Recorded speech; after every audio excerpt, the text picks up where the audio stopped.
Invitaría entonces a Jorge Gamboa. ¿Lo tenemos? Bueno, aquí, muy bien. Jorge.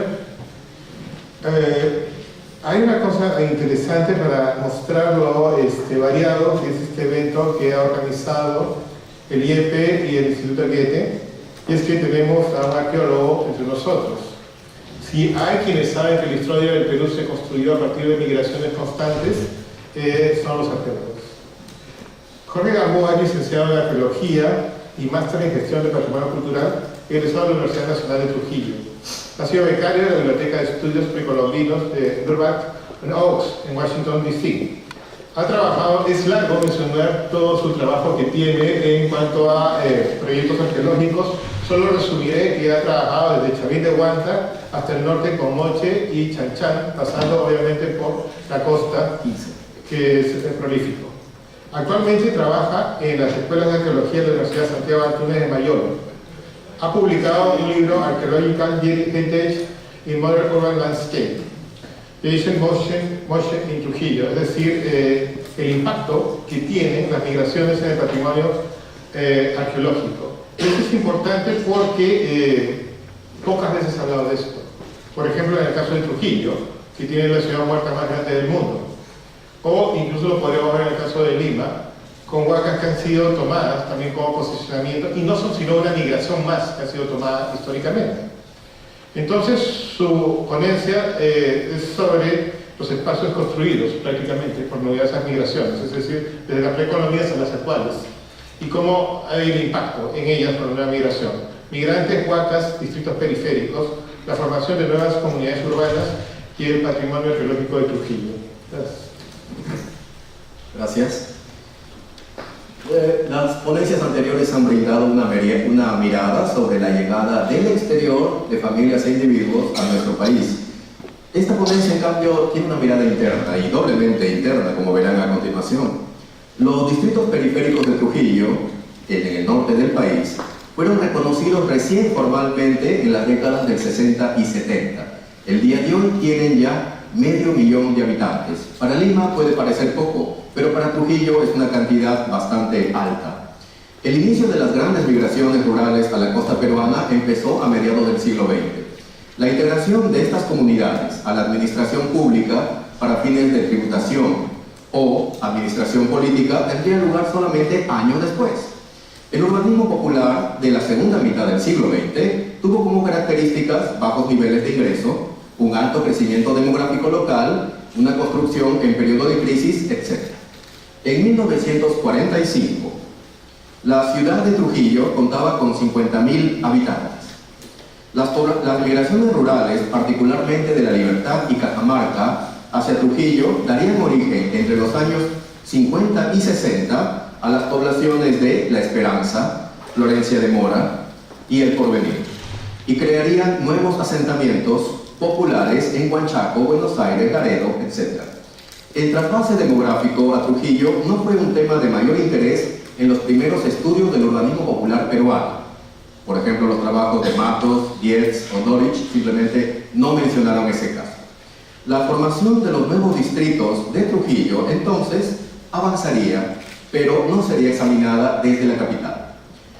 Esta ampliación progresiva de la ciudad tendría un punto de quiebre con la reforma agraria y el sismo del 70.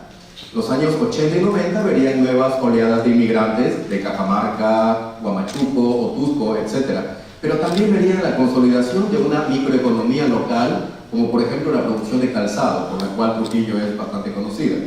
El fenómeno del Niño del 97-98 marcaría un nuevo ciclo de expansión urbana. En el 2015, la población de Trujillo era estimada ya en 940.000 habitantes, 48% en los distritos periféricos. En el 2017, la población de Trujillo bordeaba el 1.000.000 de habitantes. Algunas familias migrantes también ocuparían el centro de Trujillo y la sección oeste de la ciudad. dos áreas que concentran la economía formal de alto nivel de esta metrópolis.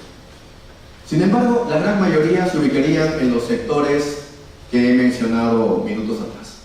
La economía de agroexportación y minera en Trujillo convive con un sistema formal e informal de comerciantes, productores de calzado, obreros. Las cifras oficiales colocan a La Libertad, la región cuyo capital es Trujillo, como una región de crecimiento de una clase media. Lo que los índices oficiales del Estado y las empresas consultoras no demuestran es que la continuidad de la pobreza manifestada en condiciones de acceso deficiente a la salud y educación, inseguridad y degradación medioambiental siguen afectando a parte de esta población. Por ejemplo, en el 2014, el 40% de la población del distrito El Porvenir, que comprende a 185.000 personas, el 40% estaba en condición de pobreza monetaria y otro 8% en extrema pobreza.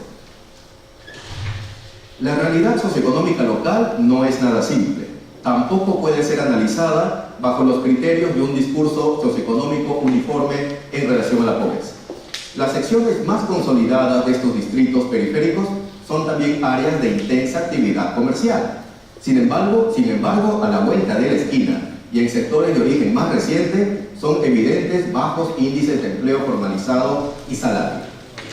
Uno de los ingredientes centrales de este proceso es el dominio del espacio habitable, convertido a través de su posesión y manejo en una fuente potencial y efectiva de ingresos económicos. ¿Cómo se enlaza esto con la arqueología?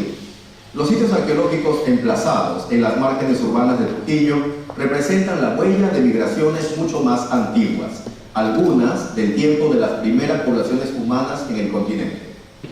Examinemos algunos casos para entender qué relaciones han existido entre estas áreas arqueológicas prehispánicas y zonas golpeadas a diario por la desigualdad.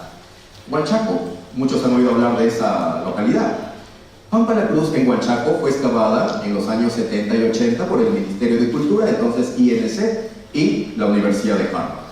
Al mismo tiempo, Pampa La Cruz, el sector arqueológico del Diablo, se convirtió en un espacio codiciado por empresas de alto vuelo y comités populares de vivienda. El espacio arqueológico terminaría siendo mayormente ocupado por viviendas y distritos. Ahí tenemos otra imagen de los materiales arqueológicos de Pampa La Cruz en Huanchaco. Huacabichanzao.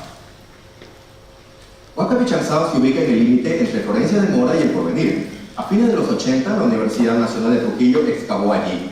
Esta intervención fue empleada con el programa de apoyo al ingreso temporal, si alguien recuerda el país de la época de Alan García I. A pesar de la delimitación del área arqueológica, la ocupación moderna continuaría.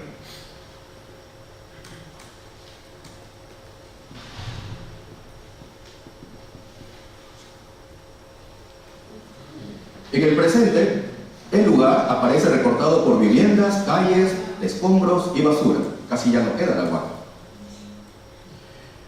Otros sitios, veamos la historia reciente. Por ejemplo, áreas de clase media también tuvieron sitios arqueológicos que igual han desaparecido. En el sector acomodado de la Merced, cerca al centro de Trujillo, una plataforma arqueológica fue destruida en los años 60. Las Huacas, Chimú, Tacainamo, Arcoíris, La Esmeralda fueron rodeadas desde los 70 por la expansión urbana. La arquitectura prehispánica de Cerro Pesquera ha desaparecido y solamente existe un reporte universitario de los años 80. Entre el 97 y el 2015, este sitio, Huaca San Ildefonso, en El Porvenir, fue destruido. Una nueva comunidad urbana ocupa ahora el área. Los canales prehispánicos de la zona han sido afectados por proyectos urbanísticos y agrícolas. Es una foto del 80 y vemos un canal prehispánico y un asentamiento humano ya en expansión. Ahora el canal ya no existe, por supuesto. Hablemos de políticas y espacios urbanos periféricos y salgamos algo de lo arqueológico. La lectura de los planes oficiales del gobierno de Trujillo del año 95 al presente demuestra que el peso del patrimonio arqueológico en esos documentos oficiales es muy limitado y se concentra en sitios monumentales como Chanchán y Huacas de Mochi, vistos como centros del turismo útil a la economía regional. Entonces estamos frente a dos caras de la moneda. Los sitios arqueológicos de las áreas periféricas de Trujillo no son, en cambio, sujetos comunes en las referencias turísticas de la ciudad. Muchos de ellos están alejados de los circuitos comerciales. Pero, sobre todo, estos sitios arqueológicos se encuentran en espacios considerados peligrosos, pobres o humildes. Esta condición revela dos aspectos adicionales del problema: distancias socioeconómicas muy fuertes dentro de Trujillo y percepciones de la calidad de vida en los diferentes sectores de la ciudad. La otra cara de la realidad es representada por un número reducido de sitios arqueológicos mayores. Por ejemplo, Huacas de Moche, en el sector sur de Trujillo, en una zona antes rural, ahora en proceso de urbanización.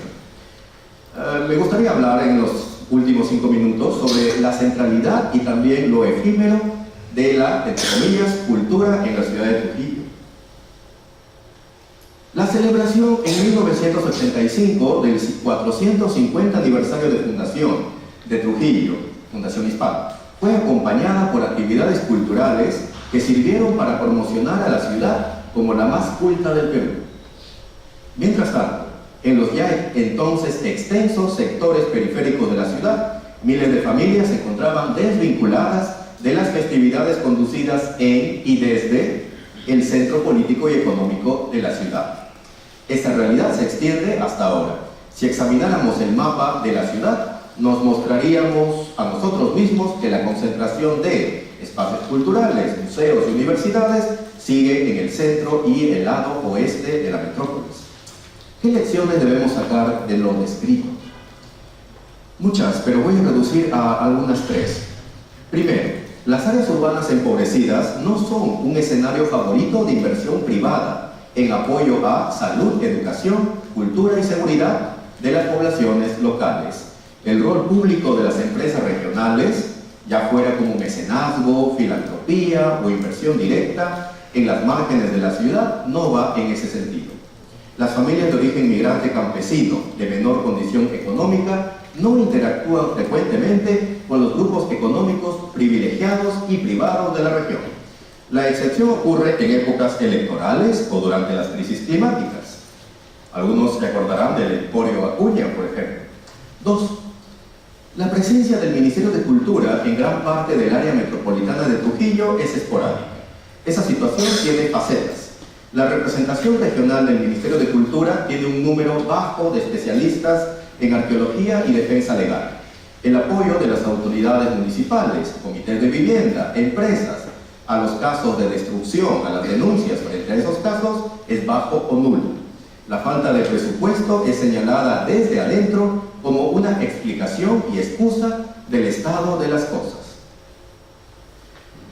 La capitalización popular del espacio urbano es un instrumento socioeconómico enlazado, especialmente en las últimas décadas, con intereses de autoridades municipales en campaña o grupos de traficantes de tierra. La obtención del terreno es un primer paso en una cadena de etapas que van desde el dominio formal e informal del espacio habitable a la construcción de la vivienda y su eventual venta o traspaso. Hay espejismos de la identidad norteña. La identidad regional norteña es mucho menos homogénea de lo supuesto.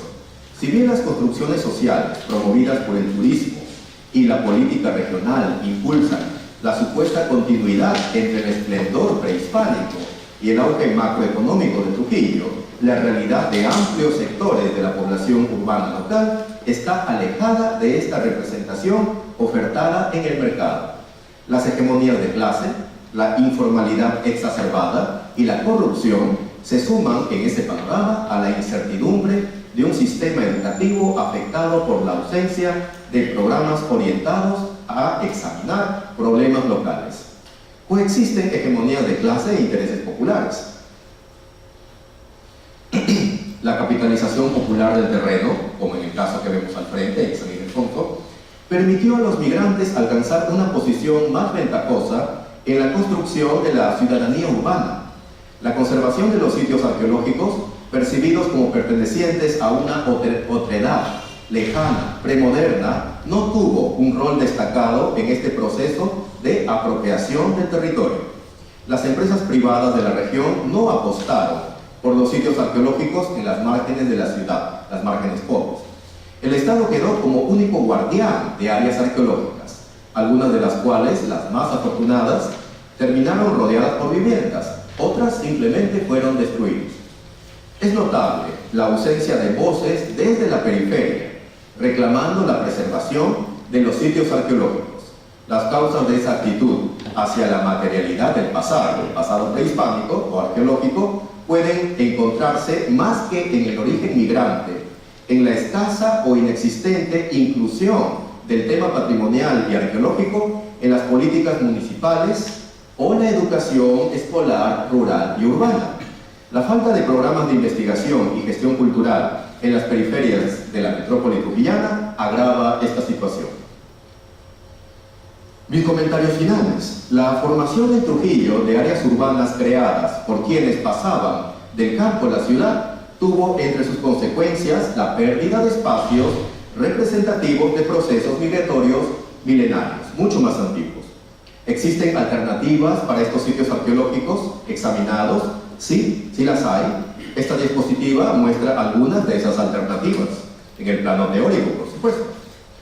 La búsqueda, y con esto concluyo, la búsqueda de participación ciudadana en la conservación de los sitios arqueológicos que representan la memoria e identidades locales no solo es parte de las soluciones del caso examinado, es también una condición necesaria para lograr formas de preservación patrimonial viables a largo plazo.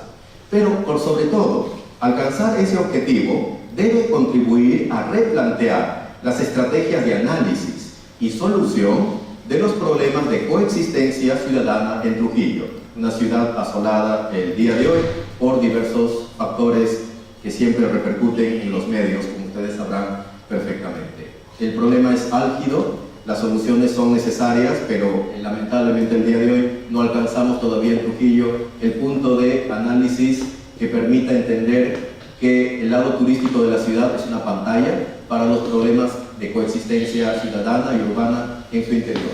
Muchas gracias.